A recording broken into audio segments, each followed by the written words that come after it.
What's up, Dub Nation? This is Rich at Let's Go Warriors, and I'm here to help you calm down from being enraged by Steve Kerr, if you are enraged by him. After the other night, when Chet Holmgren hit the three over Wiggins to send the game into overtime. So if you're having trouble coping with that, let me show you some facts that will change your mind a little bit, hopefully, and get you back into a less combative state, if that's at all possible. So why don't we open up the share screen in the back? And I'm going to start out with, you would not believe what happened tonight. Literally approximately 24 hours after the Warriors went through what we went through. Lauri Markkanen versus Kevin Durant. Utah's down 3.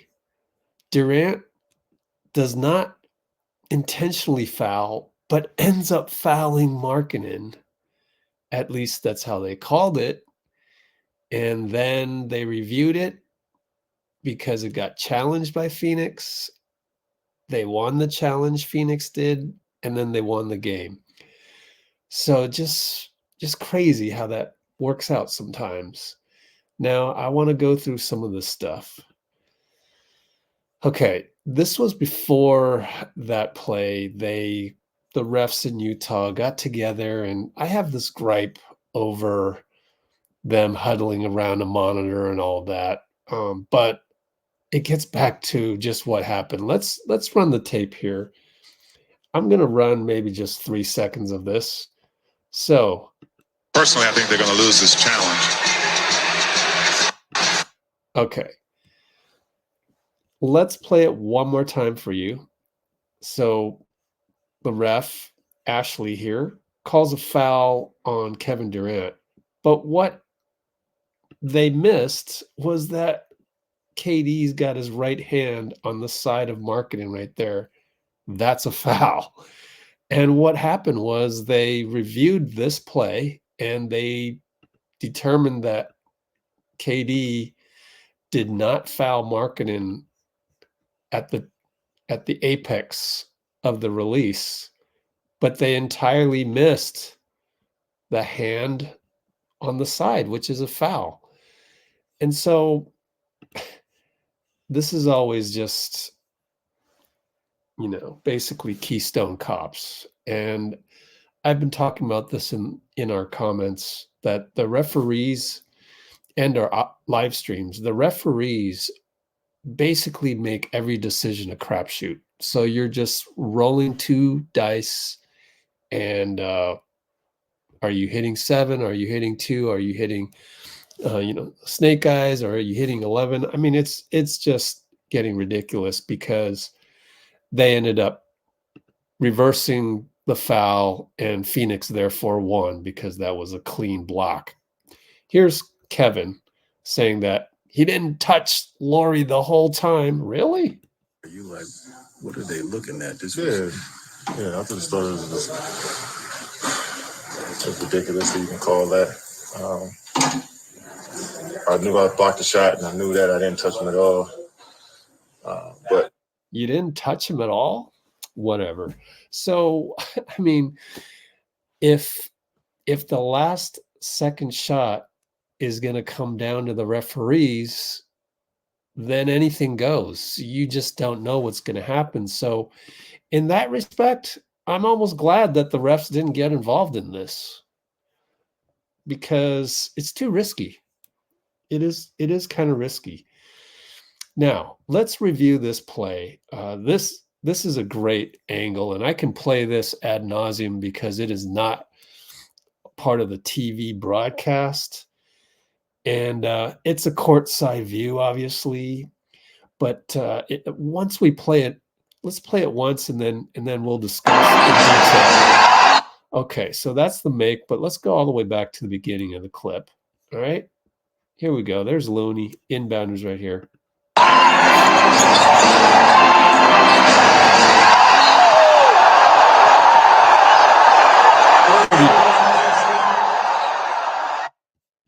difficult video here. Enjoy the full extent of the video. But let me go through some things. Let's step through this. Okay. First of all, as we dissect this, because we ought to honor the analysis by dissecting it. If we go back, keep this thing paused, we go back to the beginning of the clip, utilizing just this angle. Right here, Chris Paul is calling for a switch. And the problem with Wiggins is that he reacts too late.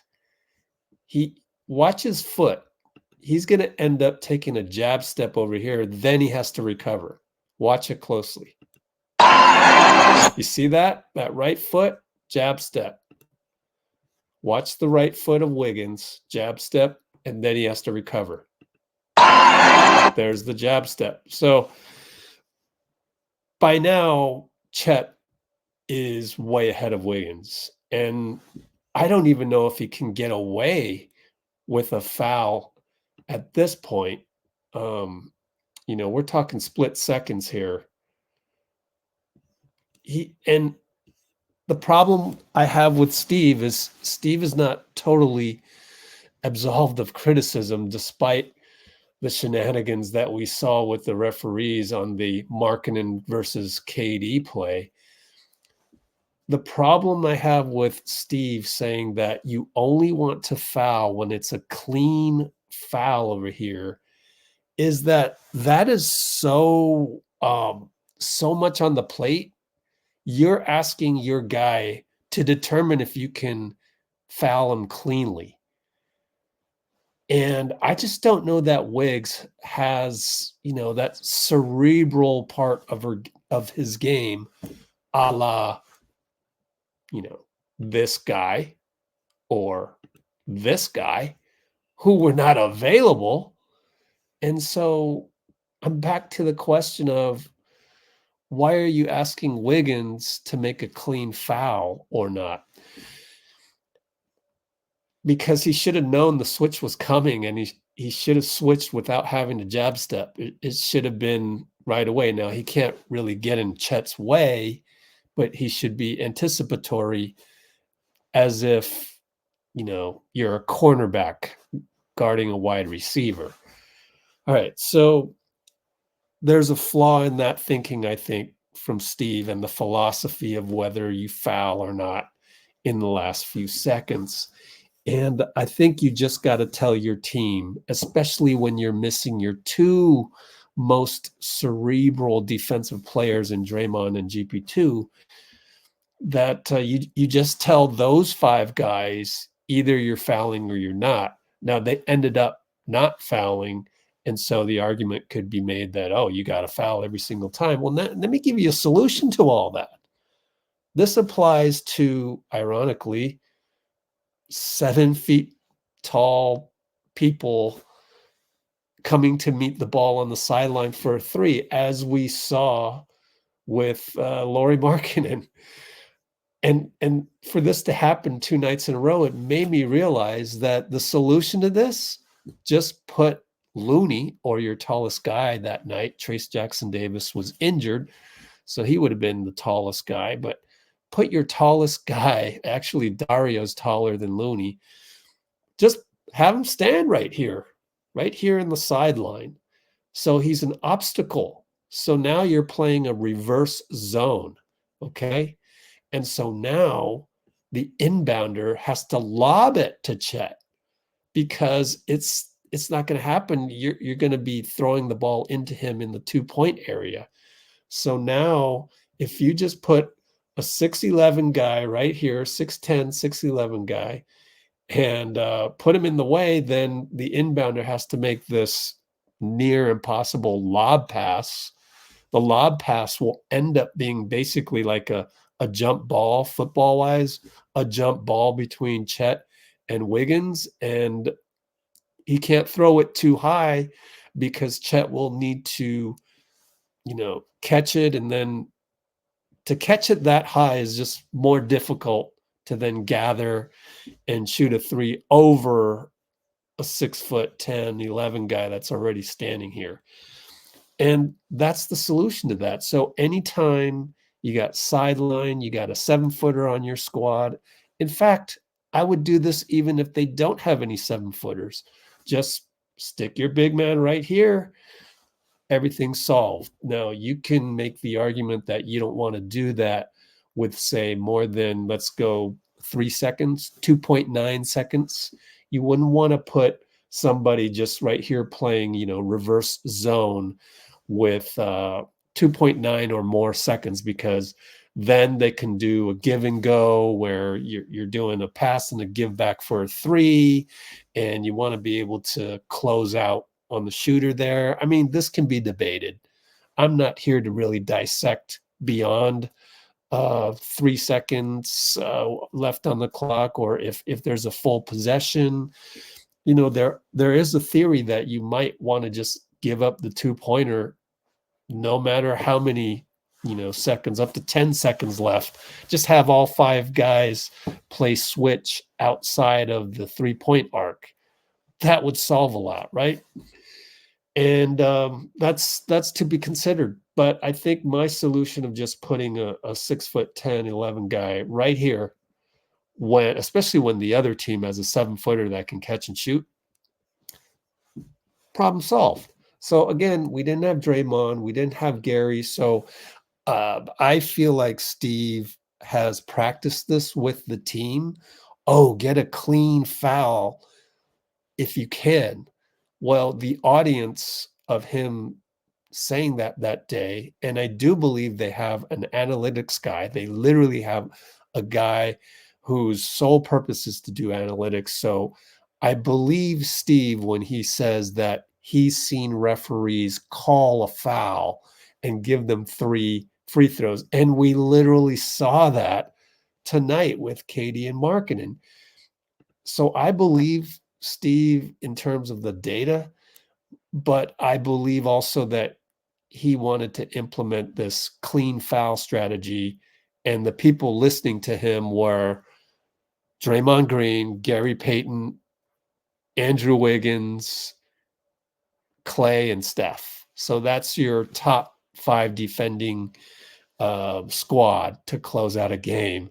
The only problem is 2 out of those 5 weren't there last night.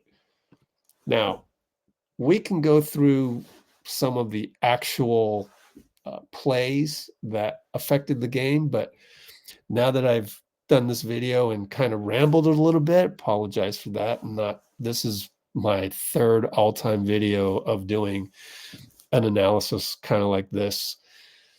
I will save the X's and O's for tomorrow, because this play was not even the critical one. There were, just like Steve said on the podium, except he said there were 4 turnovers in a row. It was actually 3 turnovers in a row.